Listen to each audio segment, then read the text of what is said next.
जैसे जैसे हमारी एज बढ़ने लगती है तो हमारे मसल की जो स्ट्रेंथ होती है, जो साइज़ होता है वो रिड्यूस होने लगता है। जिसकी वजह से हमारे जॉइंट का जो रेंज ऑफ मोशन है वो कम होने लगता है। अब अगर हमारा जॉइंट का रेंज ऑफ मोशन कम होगा तो हमारे मसल्स, जॉइंट स्टिफ होने लगते हैं। उसके वजह से हमारी इंजरी के, पेन के चांसेस बढ़ जाते हैं। और आप देखेंगे विद द टाइम जैसे-जैसे हमारी एज बढ़ने लगती है, हमारे पेन की कंडीशन बढ़ जाती है। तो ये सारी रीज़न्स है बिकॉज़ हमारे बॉडी में इनफ फ्लेक्सिबिलिटी नहीं है। नमस्कार, मैं हूँ डॉक्टर अंजलि रेखा और आज के इस वीडियो में हम बात करेंगे फ्लेक्सिबिलिटी के बारे में। क्या होती है फ्लेक्सिबिलिटी और इसकी क्या इंपॉर्टेंस है हमारी लाइफ में? अगर हमारी बॉडी में फ्लेक्सिबिलिटी है तो हमें उससे क्या फ़ायदा होता है? और जब भी हम फ्लेक्सिबिलिटी के बारे में बात करते हैं तो उसका मतलब क्या होता है? फ्लेक्सिबिलिटी बेसिकली एक टर्म है जिसको हम कहते हैं सपोज़ अगर मेरे नेक को मुझे मूव करना है, मुझे अपने शोल्डर को मूव करना है, तो मैंने अगर इस रेंज में गई, इसके बाद अगर मुझे इस रेंज में आना है तो मैं नहीं आ पा रही। क्यों? बिकॉज़ मेरे वो जो जॉइंट है वो इतने स्टिफ़ है, वो इतने लॉक हो रखे हैं, इसकी वजह से मैं ये मूवमेंट कंप्लीट नहीं कर पा रही। तो इसे हम कहते हैं लैक ऑफ फ्लेक्सिबिलिटी। अगर मैं इसको पूरा कंप्लीट कर लूँगी तो मैं बोलूँगी हाँ, मेरे जॉइंट्स बहुत फ्लेक्सिबल है, यानी मेरा शोल्डर जॉइंट ठीक है और मैं ये मूवमेंट कर पा रही हूँ। इसीलिए हमारे बॉडी में फ्लेक्सिबिलिटी होना बहुत ज़रूरी है। अगर आप चाहते हैं कि आपको पेन की कंडीशन कम हो, आपको इंजरी कम हो और आपके बॉडी में एक स्ट्रेंथ रहे, आपको लेज़ीनेस, फटीग वगैरह फ़ील ना हो, तो उसके लिए बॉडी में फ्लेक्सिबिलिटी होना बहुत ज़रूरी है। अब हम बात करते हैं फ्लेक्सिबिलिटी की बेनिफिट्स क्या होती है। अगर आपकी बॉडी फ्लेक्सिबल है तो सबसे पहली चांस आपकी इंजरी के चांसेस बहुत कम हो जाते हैं। यानी आपको जो अगर कभी जर्क लगता है, आपने कुछ एकदम से सामान उठाया तो उसके वजह से अगर आपकी बॉडी फ्लेक्सिबल है तो आपको इंजरी कम हो जाती है। दूसरा, आपका जो फिजिकल परफॉर्मेंस होता है वो बहुत अच्छा होता है। आपकी बॉडी में जो मसल सोरनेस होती है, कुछ काम ज़्यादा हैवी कर लिया, बहुत देर तक बैठे रहने की वजह से या फिर थोड़ा एक्सरसाइज ज़्यादा कर लिया, उसके वजह से जो मसल सोरनेस होने लगती है वो भी कम हो जाती है। फ्लेक्सिबिलिटी का सबसे अच्छा फ़ायदा ये होता है आपका पोस्चर ठीक रहता है। और अगर आपका पोस्चर ठीक है, आप इस तरह से झुक के ऐसे करके नहीं बैठते हैं, नॉर्मल अच्छे से अपने बॉडी को ठीक से आप कंट्रोल कर सकते हैं, आपका पोस्चर अच्छा है, तो इसका मतलब आपकी फ्लेक्सिबिलिटी बॉडी की अच्छी है और आप आने से ज़्यादा प्रॉब्लम से भी बच सकते हैं। जिन लोगों को कमर दर्द की, नेक पेन की, हिप पेन की कंडीशन होती रहती है, कहीं न कहीं उनके मसल्स में, उनके जॉइंट्स में इतनी फ्लेक्सिबिलिटी नहीं है, इसके वजह से उनको होता है। स्टडीज़ की माने तो फ्लेक्सिबिलिटी जिनके बॉडी में ज़्यादा होती है तो उनके अर्थराइटिस जैसी कंडीशन होने के चांसेस बहुत ही कम हो जाता है या फिर ऑलमोस्ट ज़ीरो हो जाता है। क्योंकि अगर हमारे बॉडी में, हमारे जॉइंट्स में फ्लेक्सिबिलिटी रहेगी तो हमें उसमें कोई प्रॉब्लम नहीं आएगी। यानी हमें कोई मूवमेंट में, कोई ऐसे पैर फोल्ड करके बैठने में, नीचे बैठने में कोई भी दिक्कत नहीं आएगी।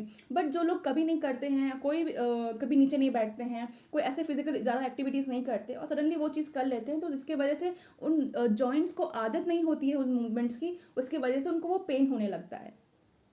अब मैं आपको बताती हूँ एक मिस्टेक जो अक्सर लोग करते हैं जिनकी फ्लेक्सिबिलिटी कम होती है। कभी भी अगर आपकी फ्लेक्सिबिलिटी कम है तो हम क्या करते हैं, हमें लगता है, हमें समझ नहीं आती पहली बात तो कि हमारी फ्लेक्सिबिलिटी कम है या ज़्यादा है। ठीक है? और हमें पेन हो रहा है, हम जाते हैं एरोबिक एक्सरसाइज करने के लिए, जाते हैं वेट ट्रेनिंग करने लगते हैं।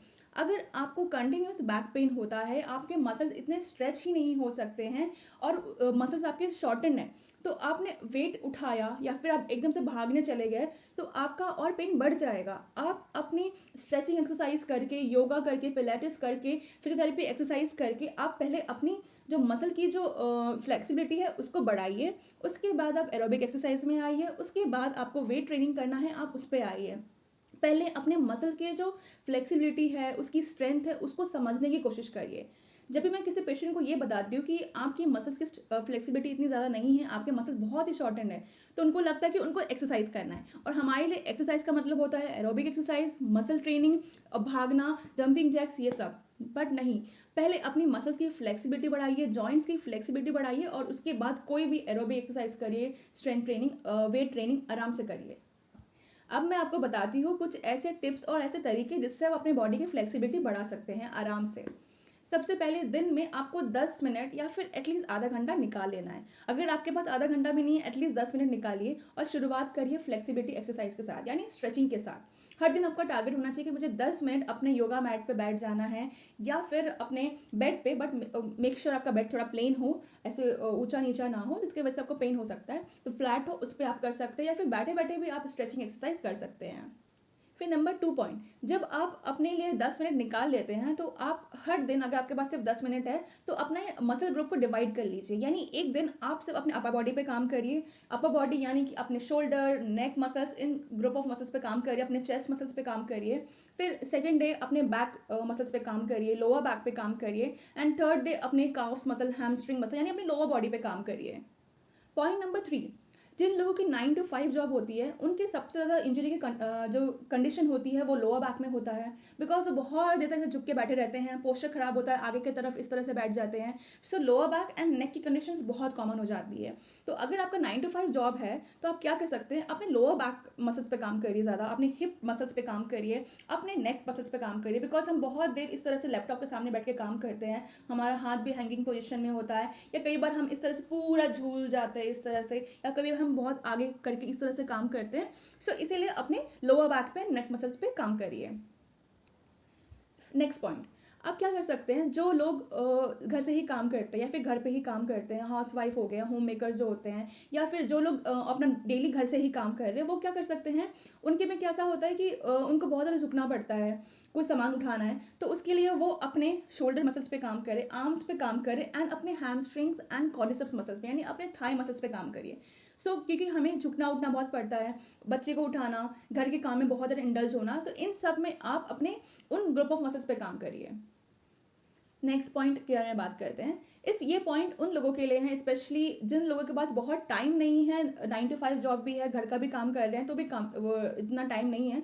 तो आप क्या कर सकते हैं, जब भी आप अपने डेस्कटॉप के सामने बैठे हैं ना, तभी आप बैठे बैठे ही आप स्ट्रेचिंग एक्सरसाइज कर सकते हैं। आपको कहीं मूवमेंट की ज़रूरत नहीं, कहीं उठ के जाने की ज़रूरत नहीं है, आप अपने चेयर में बैठ के ही वो एक्सरसाइज कर सकते हैं।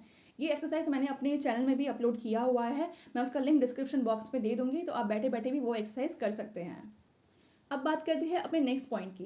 जब भी हम एक्सरसाइज वगैरह करते हैं, स्ट्रेचिंग एक्सरसाइज वगैरह करते हैं, तो आपको एक चीज़ का ध्यान रखना है, आपको अपनी बॉडी में इनफ जो बैलेंस डाइट होता है आपका, वो भी आपको अपनी बॉडी में ऐड करना है। आपको विटामिन्स, मिनरल्स वगैरह, प्रोटीन, कार्ब्स, सारी चीज़ें अपनी डाइट में ऐड करनी है। लोग सोचते हैं कि ऑलरेडी उनको पेन हो रहा है तो वो सिर्फ एक्सरसाइज कर लेंगे तो ठीक हो जाएंगे, बट अगर आपकी बॉडी में कोई डेफिशिएंसी है, विटामिन हो गया, कोई डेफिशिएंसी है, विटामिन B12, विटामिन डी जो बहुत कॉमन है, हर दूसरे इंसान को आजकल हो रही है, तो वो सारी जो बॉडी की जो रिक्वायरमेंट्स है उसको भी फुलफिल करिए, एंड उसके साथ साथ एक्सरसाइज भी करिए।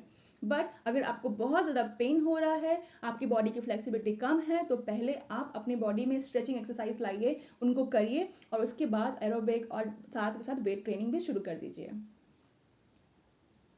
और सबसे इंपॉर्टेंट पॉइंट, अगर आपको लगता है कि मैं घर से कौन सी एक्सरसाइज करूं, तो आप अपने नियर बाय फिजियोथेरेपिस्ट के पास जा सकते हैं और उनसे वो एक्सरसाइज पूछ लीजिए जो आपको घर पे करनी है।